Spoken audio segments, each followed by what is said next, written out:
Umarap sa ika-24 na araw ng impeachment trial ang main attending physician ni dating Pangulong Gloria Arroyo at isang cameraman ng ABS-CBN. Kaunay pa rin to sa Article 7 ng impeachment complaint laban kay Chief Justice Renato Corona. Saksi si Sherry Antores. Kaugnay pa rin sa Article 7 na impeachment complaint tungkol sa inilabas na temporary restraining order ng Korte Suprema pabor sa pag-alis sa bansa na mag-asawang Arroyo. So help you God. Iniharap ngayon ng prosekusyon ang naging main attending physician ni Pampanga Representative Gloria Macapagal Arroyo na si Dr. Juliet Gopez Cervantes. Sa ilalim ng kanyang supervision ayon kay Cervantes, 2 beses na confine ang dating Pangulo mula July hanggang September 2011. Isinumite niya rin ang medical certification na kanyang inisyu matapos ma-discharge ang dating Pangulo. Magugunit ang pagpapagamot sa labas ng bansa ang dahilan kung bakit humingi ng TRO sa korte si Arroyo. Barring any complications, she should be fully recovered from her spine surgery in 6 to 8 months.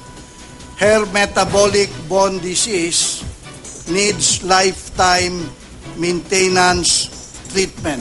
Isa lang ang tanong ng depensa at ipinukul pa sa prosekusyon.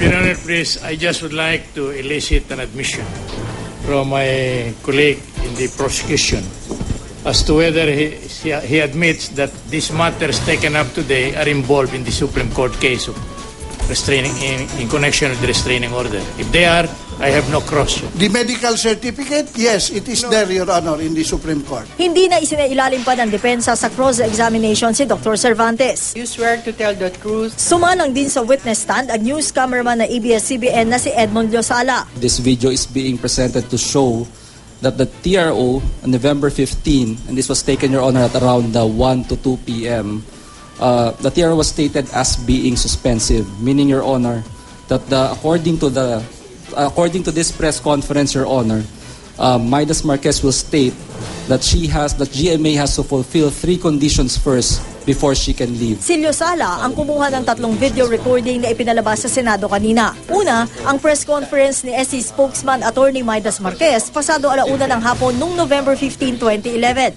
Sunod, ang panayam sa abogado ng mga Arroyo na si Attorney Ferdinand Topacio na kinuha raw 15 hanggang 30 minutos matapos ang press con ni Marquez. At ikatlo, ang paglagak ng cash bond ng kampo ng mga Arroyo sa kahera ng Korte Suprema pasado 4:00 ng hapon noong araw ding yun. Mabilis ang pagtutol ng depensa. I have to confess, Your Honor, I really cannot comprehend the materiality of the evidence now being presented, Your Honor. Let them present their case. Pero pinahintulutan ng presiding officer ang pagpapalabas ng video recording. Sa cross-examination, tinanong ni Defense Lead Counsel Serafin Cuevas kung may nalalaman ba si Liosala sa TRO na inisyu ng korte. Tungkol po doon sa video, ang parte ko lang po ng trabaho ay makunan yung video at yung sinasabi ng nagsasalita. Pero yung pong ibig sabihin na unawain ko po yung sinasabi niya, hindi ko po maunawain.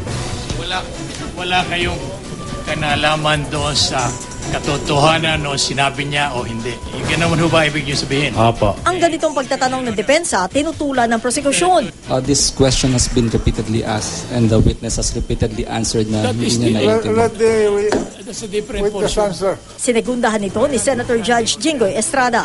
I think that the witness right now is incompetent to answer all the questions coming from the defense. Dahil siya nandito practically witness ng prosecution yan, para i-authenticate lang kung ano yung kinunan niya. Sumalang din sa pagdinig ngayong araw ang Chief Administrative Officer ng Office of the Vice President na si Emma Abanador. Isinumite niya ang mga Certificate of Service at Consultancy Agreement ni Corona na maglingkod kay Arroyo nung Vice-Presidente ito.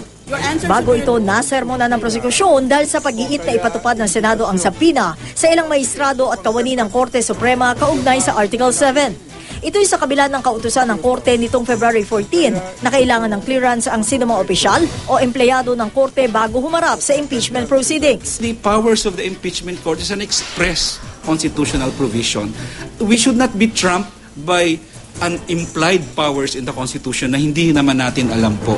Ang testimony ng clerk of court, ng other administrative personnel, really, hindi naman po sila pwedeng i-disqualify just because they are pre-decisional. Iko-contempt natin. Kung hindi susundin yun, sinong ikukulong natin? Pagpalagay natin na i-enforce namin yun. At hindi sumunod. yung mga empleyado ng Korte Suprema dahil may utos sa kanila ang Korte Suprema na huwag kayong magtetestigo. Ano palagay ninyo ang remedyo ng Senado? Ayon kay Presiding Officer Juan Ponce Enrile, hintayin na lang muna ang resulta ng pakikipag-usap ng Senate Secretary sa SC Clerk of Court para maiwasan ang banggaan ng lehislatura at hudikatura. Balak naman daw ng prosekusyon na imbitahan si Associate Justice Maria Lourdes Sereno at iba pang testigo mula Korte Suprema. Pero umaasa pa rin daw silang ipatutupad ng Senado ang sabina. Bakit kami isusubon nyo sa kinahiyan yung gawin? Ay, hindi po yan. Kami kasi ganun po ang gusto nyo mangyari. Si Senadora Miriam Santiago tuloy uminit ang ulo sa prosekusyon. Do you recognize that you're asking this nation to go on a direct collision between two branches, separate branches of government? Have you fully thought out your position? Tinatanong ka ng presiding officer, ilang beses ka nang tinanong, ano ngayon mangyayari kung sabihin na namin, utusan namin ang justice at ayaw niyang sumunod? I-cite namin siya for contempt.